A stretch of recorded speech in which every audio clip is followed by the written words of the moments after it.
In the mid-1990s, Apple was not the company people admire today. It was bleeding money, losing relevance, and weeks away from collapse. Once a symbol of creativity, Apple had become confused, bloated, and directionless. Its product line was a mess. Its leadership lacked vision. Its future looked short. Wall Street had already written Apple off, and the man who created it was gone. Apple without Steve Jobs. Steve Jobs was forced out of Apple in 1985. The company he built rejected his intensity, his control, and his obsession with perfection. For the next 12 years, Apple drifted. Executives came and went. Product lines exploded out of control. By 1996, Apple sold over a dozen Macintosh models, multiple operating systems, confusing software versions. Hardware no one understood. Sales dropped. Losses mounted. Apple was losing nearly $1 billion a year. Industry analysts predicted bankruptcy or acquisition. Microsoft, Intel, and Dell ruled the market. Apple was an afterthought. The return nobody expected. In 1996, Apple made a desperate move. They bought a struggling software company called Nex. It wasn't the software that mattered. It was the founder. Steve Jobs came back to Apple quietly at first as an advisor. But nothing about Steve Jobs was ever quiet. Within months, he took control. Not officially, but culturally. By 1997, Steve Jobs was named interim CEO. He immediately asked one question: what should Apple be?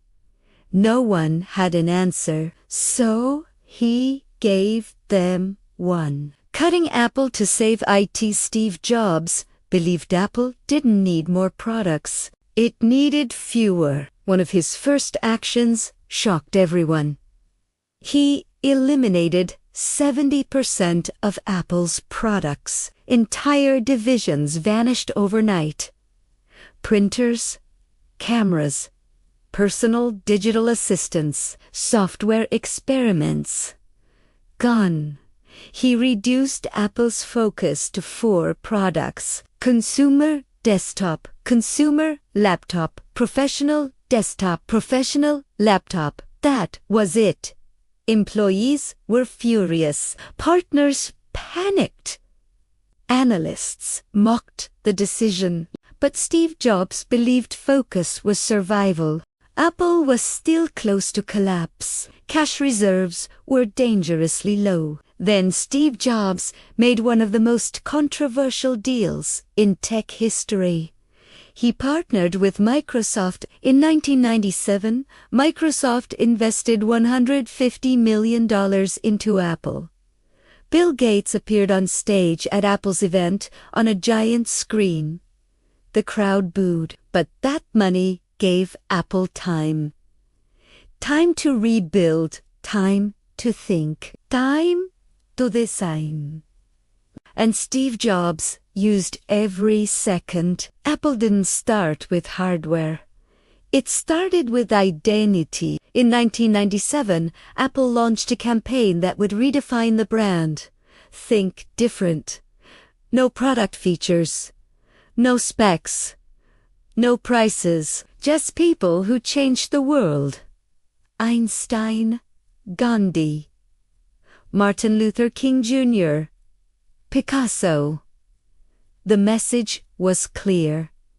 Apple wasn't for everyone. It was for the rebels. For the first time in years, people cared about Apple again. In 1998, Apple released the iMac.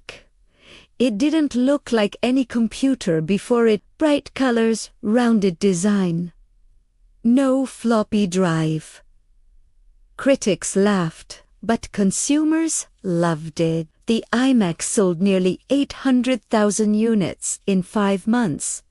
Apple posted its first profit in years. For the first time since Steve Jobs returned, Apple was alive. Part 7. The obsession with design. Steve Jobs believed technology should feel emotional. He partnered with a quiet British designer named Jony Ive. Together, they obsessed over details no one else cared about. The curve of plastic, the sound of a startup chime, the feel of a button. Design wasn't decoration. It was strategy. This philosophy would soon change the entire industry. In 2001, Apple entered a market already crowded. MP3 players existed. Most were terrible. Steve Jobs introduced the iPod, 1,000 songs in your pocket. Simple, clear, human. Then came iTunes. Apple didn't just sell hardware, it controlled the ecosystem.